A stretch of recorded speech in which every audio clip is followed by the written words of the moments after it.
नमस्कार दोस्तों, मैं सुजीत कुमार आप सबों का स्वागत करता हूं। समय आ गया है दोस्तों कि अब बीपीएससी का जो प्रधान शिक्षक का नियुक्ति है उसके लिए तैयारी अब एकदम अंतिम समय पर है। तो क्यों ना हम लोग अब फिर से तैयार हो जाएं। तो उठिए, चलिए अब तैयार हो जाइए। कब सोए रहेंगे अब तक? अब समय आ गया है कि कुछ कर दिखाने का। मैं तो अपनी तैयारी कर ही रहा हूँ, साथ साथ मैं सोच रहा हूँ आप अपने साथ में आपकी भी तैयारी कर दूँ। तो उसके लिए हम कुछ चुनिंदा सवालों को यहाँ पे लाए हैं जो अभी फ़िलहाल डीएलएड पर फोकस है, क्योंकि डीएलएड पर विशेष ध्यान दिया जाए ज़्यादा बेहतर होगा। क्योंकि जीके जीएस का जो भी प्रश्न आएगा वो मुझे समझ में आ रहा है कि वो कॉमन सेंस से रिलेटेड होगा, ज़्यादा हेवी नहीं होगा। बीपीएससी का है फिर भी, लेकिन जो अभी हमने पिछला एग्ज़ाम देखा है जो हेडमास्टर का था उसको देखा जाए तो समझ में आ रहा है कि अभी का जो एग्ज़ाम होने वाला है आगे भविष्य में, तो वो उतना ये नहीं रहेगा, टफ नहीं रहेगा। साधारण सा क्वेश्चन होगा, एकदम बिल्कुल कॉमन सेंस के तरह का सवाल सब आएगा। तो देखने वाली बात यहाँ पे मैं यहाँ पे कुछ डीएलएड से संबंधित कुछ प्रश्न लाया हूँ जो कि काफ़ी महत्वपूर्ण है, चुनिंदा सवाल हैं जो कि मैं खोज करके अपने अपने लिए बनाया था, जिसमें से आपको शेयर कर रहा हूँ। ये बहुत ही बेहतर है। मैं सोचा कि आप लोगों को भी बता दूं, इसके लिए मैंने कोशिश किया है, प्रयास किया हो कि आप भी मेरे साथ सफल हो। तो चलिए इस पर ध्यान दे करके हम शुरू करते हैं। इसमें से पहला सवाल आता है जो कि प्रधान शिक्षक नियुक्ति की परीक्षा है डीएलएड जो बीपीएससी के थ्रू हो रहा है। ये डीएलएड मोड का जो 75 अंक का आएगा आपके पास में। तो 75 अंक में जितना आता है, मैं यहाँ पे 50 क्वेश्चन बनाया हूँ। 50 क्वेश्चन फिर नेक्स्ट टाइम बनाऊँगा। ये लगातार बहुत ही कम समय बचा है, तो इसमें जो कम समय है उसका सदुपयोग करके थोड़ा सा रिमेंबर हो जाएगा, थोड़ा सा ध्यान में आ जाएगा। तो इसके लिए मैं चाहूँगा आप सब इसके मेरे सहयोगी बने।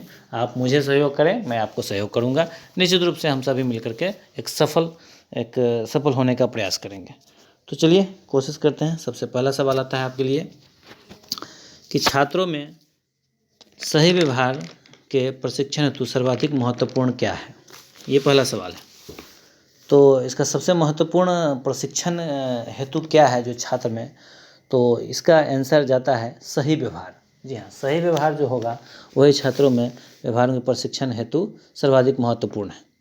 नेक्स्ट सवाल है अधिगम का पठार। अधिगम का पठार कौन है? अधिगम का पठार है, क्या है अधिगम का पठार?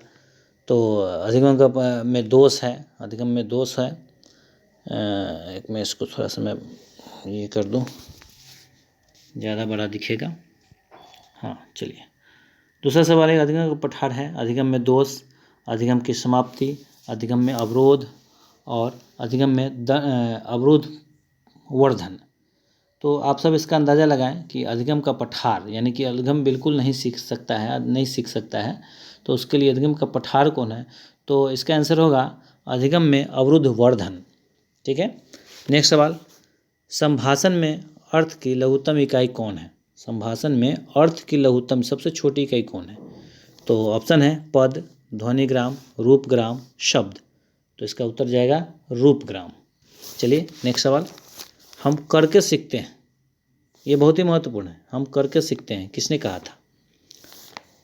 ये डॉक्टर मेस ने, सिम्पसन ने, योकम ने, कोलेसनिक ने। इसका उत्तर होगा सिम्पसन ने कहा था कि हम करके सीखते हैं। बहुत ही अच्छा टॉपिक है ये, हम करके सीखते हैं।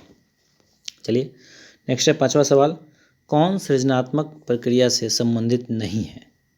इनमें से कौन सृजनात्मक प्रक्रिया, सृजनात्मक जो कल्पना शक्ति होता है, सृजन करता है, कुछ नया बनाता है, तो इसमें कौन संबंधित नहीं है? आयोजन, अभिप्रेरणा, उद्भवन और प्रबोधन।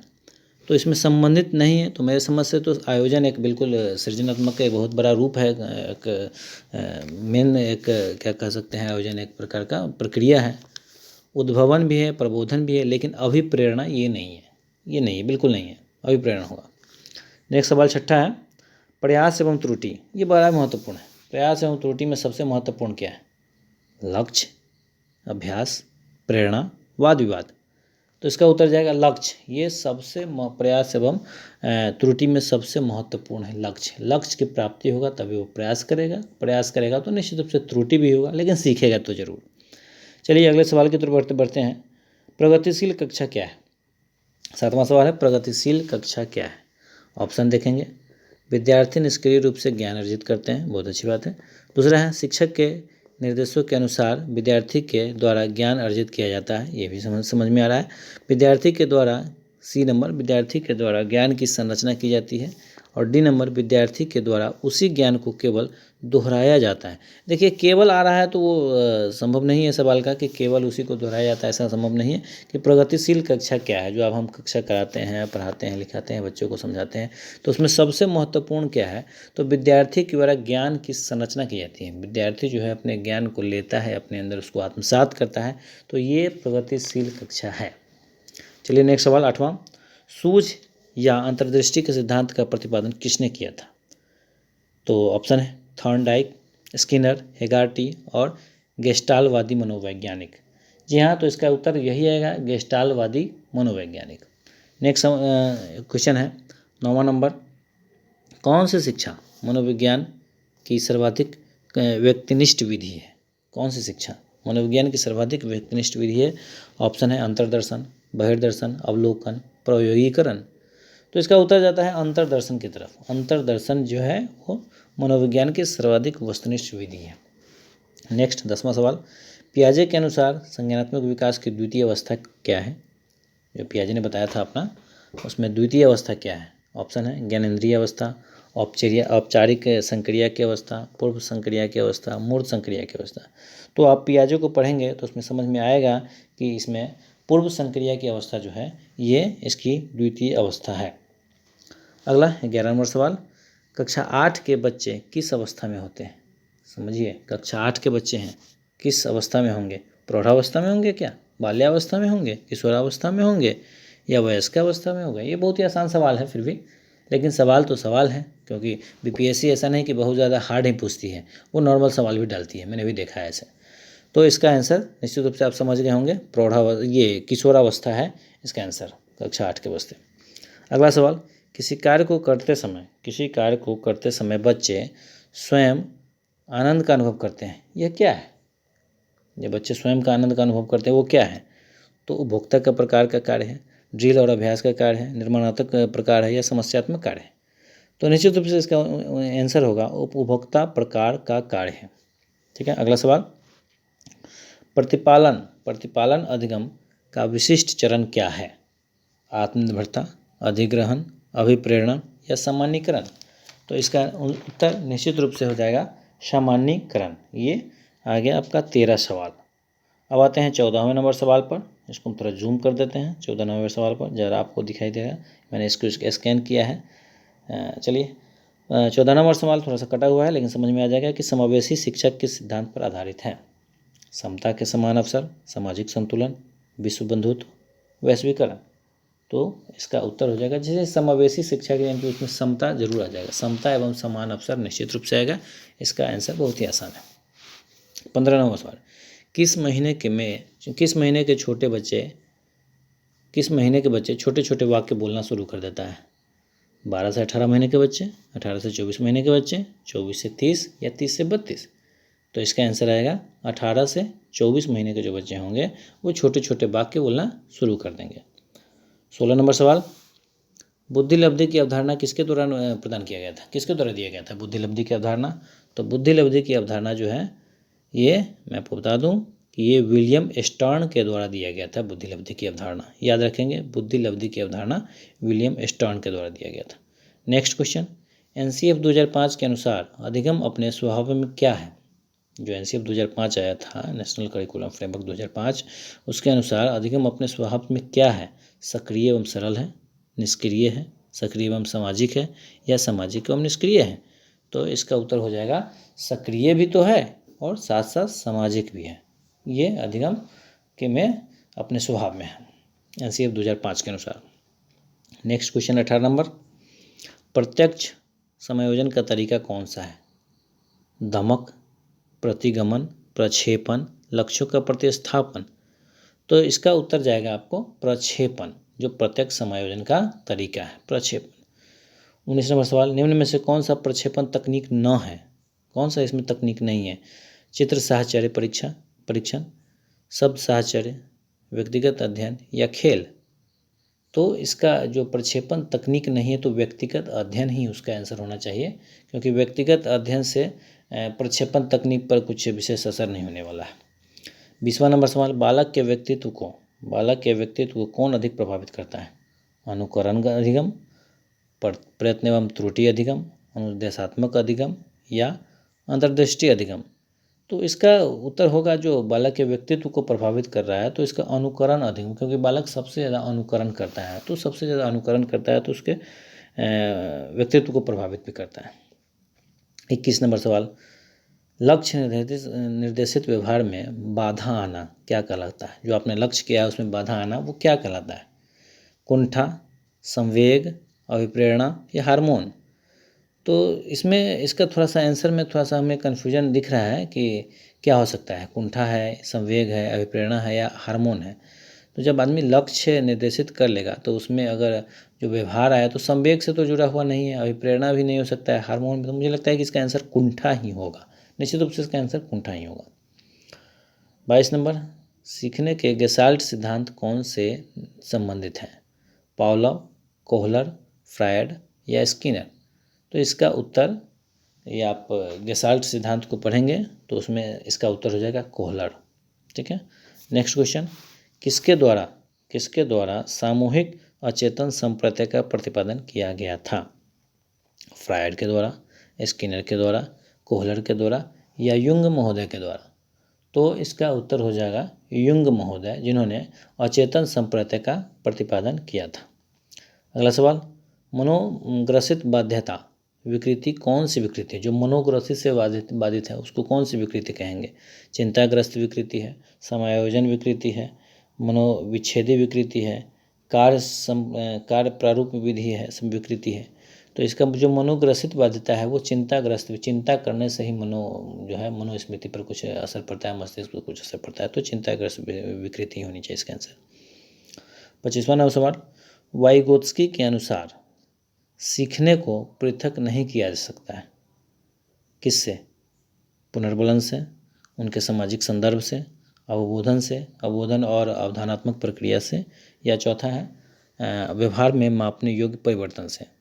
तो इसका उत्तर आपको हो जाएगा उनके सामाजिक संदर्भ से पृथक नहीं किया जा सकता है। जो वाइगोत्स्की ने बताया था, सीखने को जो सामाजिक संदर्भ से उसको अलग नहीं कर सकते हैं। ठीक है। नेक्स्ट सवाल, भाषा विकास के लिए सबसे संवेदनशील काल कौन सा है? जो भाषा विकास हो उसके संवेदनशील काल कौन सा है? तो वयस्कावस्था है, प्रारंभिक बचपन का समय है, जन्म से पूर्व का समय है, मध्य बचपन का समय है? तो इसको समझिए कि भाषा जो विकास है, भाषा विकास का कौन सा होगा? तो इसका आंसर हो जाएगा आपको प्रारंभिक बचपन का समय। ठीक है। नेक्स्ट सवाल है, लिंग है, लिंग क्या है? लिंग क्या है? सहज गुण है, सामाजिक संरचना है, जैविक सत्ता है या शारीरिक संरचना है? तो लिंग एक सामाजिक संरचना है। जी हाँ, लिंग एक सामाजिक संरचना है, क्योंकि समाज ने ही इसको बांटा है। ठीक है। नेक्स्ट सवाल, बच्चों में भाषाई विकास में समाज की महत्वपूर्ण भूमिका होती है, ये किनका विचार है? जो बच्चों में भाषाई विकास में समाज बहुत महत्वपूर्ण है, बिना समाज के भाषा का विकास होगा ही नहीं, तो ये किनका विचार है? चोम्स्की का, स्किनर का, वाइगोत्स्की का या पियाजे महोदय का? तो इसका आंसर हो जाएगा जो भाषा विकास से संबंधित है, तो इसको ध्यान में रखेंगे, ये हमेशा वाइगोत्स्की का ही विचार है। ठीक है। नेक्स्ट 30 नंबर सवाल, वाइगोत्स्की के अनुसार बच्चे सीखते हैं, कैसे सीखते हैं बच्चे? अनुकरण से, परिपक्वता से, वयस्कों और समवयस्कों के साथ परस्पर क्रिया से, या जब पुनर्बलन प्रदान किया जाता है तो देखिए, जब ये सीखने की बात है, बच्चे सीखते हैं तो अनुकरण से तो सीखते ही हैं, परिपक्वता से, लेकिन सबसे ज़्यादा सीखते हैं वयस्कों और समवयस्कों के साथ परस्पर क्रिया। जब वो परस्पर क्रिया करेंगे, उनके साथ रहेंगे, उनके साथ खेलेंगे, पिएंगे, गाएंगे, नाचेंगे, तो वो ज़्यादा से ज़्यादा उसको सीखते हैं। नेक्स्ट क्वेश्चन 31 नंबर, बुद्धि है, बुद्धि क्या है? ऑप्शन देखिए, एक अकेला और जातीय विचार, एक विशिष्ट योग्यता, सी नंबर दूसरों के अनुकरण की योग्यता, और डी नंबर सामर्थ्यों का समुच्चय। तो इसका आंसर हो जाएगा सामर्थ्यों का समुच्चय। जो आपके अंदर जितना सामर्थ्य है वो आपके बुद्धि को उतना ही प्रखर बनाता है। चलिए नेक्स्ट क्वेश्चन, शैशव काल की क्या अवधि है? 2 से 3 वर्ष, जन्म से 1 वर्ष, जन्म से 2 वर्ष या जन्म से 3 वर्ष तक। तो देखिए शैशव काल जो होता है, जब बच्चा जन्म लेता है उससे 2 साल तक वो शैशवावस्था में रहता है। उसके बाद में उसका अवस्था बदलता है, बाल्यावस्था में चला जाता है। तो शैशवावस्था जो होगा जन्म से 2 वर्ष तक होगा। नेक्स्ट क्वेश्चन 33 नंबर, नवीन जानकारी को शामिल करने के लिए स्कीमा में बदलाव क्या कहलाती है? स्कीमा में बदलाव जो होगा वो क्या कहलाएगी? समायोजन कहलाएगी, बी नंबर आत्मसातकरण कराएगा, सी नंबर अनुकलन या अहं केंद्रिता। तो यहाँ पे स्कीमा से संबंधित है तो वो आत्मसातकरण होगा, जो अपने आप में समाहित होगा तो आत्मसातकरण होगा इसका। 34 नंबर सवाल देखिए, डिस्लेक्सिया किससे संबंधित है? डिस्लेक्सिया ये हमेशा देखिएगा ये पठन से संबंधित है, पढ़ने से संबंधित है डिस्लेक्सिया, और डिस्ग्राफिया लिखने से संबंधित है। इस बात को ध्यान में रखेंगे आप लोग हमेशा कि डिस्लेक्सिया है तो वो पठन, वो सही से नहीं पढ़ पाएगा। ये एक तारे ज़मीन पर भी इसका इसमें बनाया हुआ है, इस फिल्म में वो देख सकते हैं आप लोग। 35 नंबर सवाल, बच्चे दुनिया के बारे में अपनी समझ का सृजन करती है, यह किसका कथन है? बच्चे जो दुनिया के बारे में अपनी समझ, वो अपने हिसाब से समझते हैं, बच्चे सृजन करना है, ये किसका समझता है? ए नंबर ऑफ पावलव, दूसरा है बी नंबर पियाजे, सी नंबर स्किनर और डी नंबर कोहलबर्ग। तो ये पियाजे साहब का मानना है कि बच्चे दुनिया के बारे में अपनी समझ का सृजन करती है। ठीक है, नेक्स्ट सवाल 36 नंबर, सीखने के अंतर्दृष्टि सिद्धांत का बढ़ावा किसने दिया? सीखने के अंतर्दृष्टि का सिद्धांत का बढ़ावा किसने दिया? तो इसका आंसर देखें, जब भी सीखने अंतर्दृष्टि की बात आती है तो समझ लीजिएगा कि ये जो है गेस्टाल्ट सिद्धांतवादी विचार है ये। ठीक है, 37 नंबर शब्द, बुद्धि लब्धि IQ की सामान्य सीमा क्या है? ये हमेशा सवाल प्रत्येक शिक्षक को जानना चाहिए कि बुद्धि लब्धि का सामान्य सीमा क्या है। क्या वो 91 से 110 है, या 71 से 80 है, या 71 से कम है, या फिर 130 से ज़्यादा है? तो इसका आंसर हो जाएगा 91 और 110 के बीच में जो सीमा है वो बुद्धि लब्धि का सामान्य सीमा है, जो कि अधिकतर लोगों में यही पाया जाता है। नेक्स्ट क्वेश्चन, निगमन विधि का प्रयोग किस विषय में होता है? सामाजिक विज्ञान में होता है, गणित में होता है, अंग्रेजी में होता है, या सभी में होता है?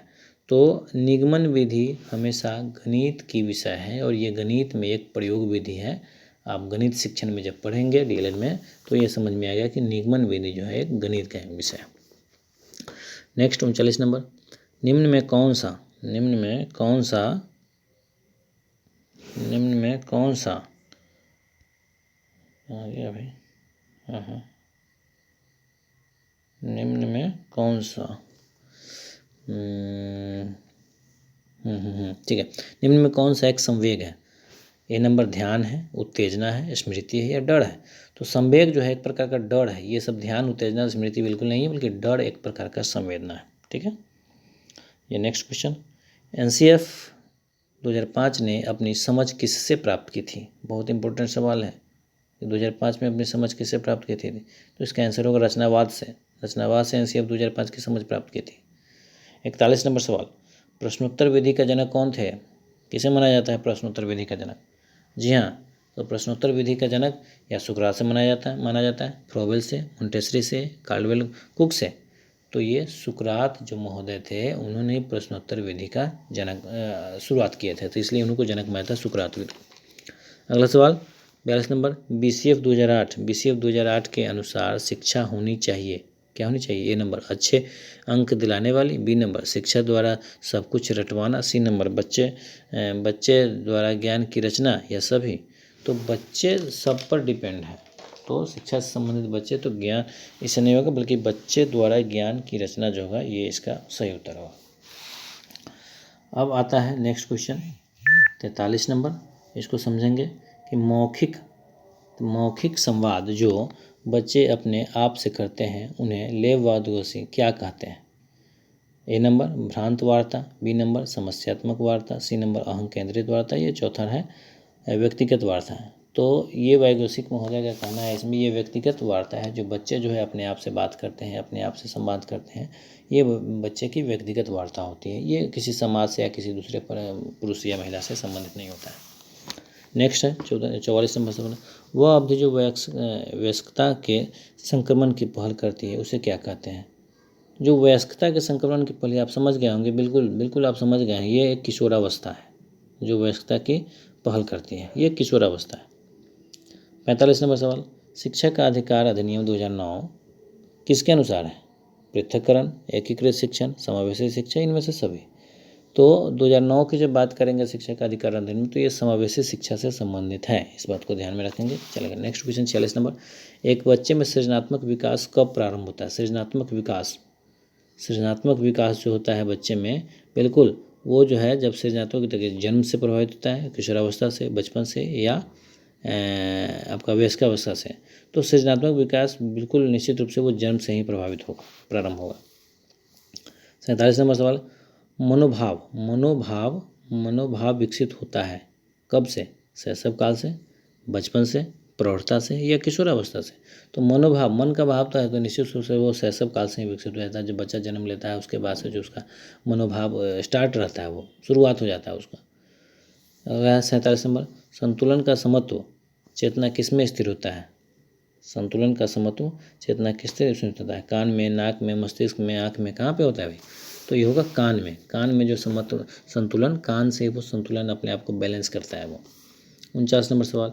भाषा अबोधन से संबंध विकार है, क्या है? पठन वैकल्य, चलाघात, वाक्य संबंध, या भाषाघात? तो इसका आंसर हो जाएगा वाक संबंध, जो कि भाषा अबोधन से संबंध एक विकार है, एक प्रकार का दोष है। नेक्स्ट और अंतिम सवाल है आज का। मास्टर ग्रंथि के नाम से किसे जाना जाता है? गल ग्रंथि को, उपगल ग्रंथि को, पीयूष ग्रंथि को, या उपवृक्क ग्रंथि को? तो इसका आंसर हो जाएगा मास्टर ग्रंथि जो है पीयूष ग्रंथि, इसे इंग्लिश में पिट्यूटरी ग्लैंड भी कहते हैं। ठीक है, ये इसका आंसर चला जाएगा। Thank you.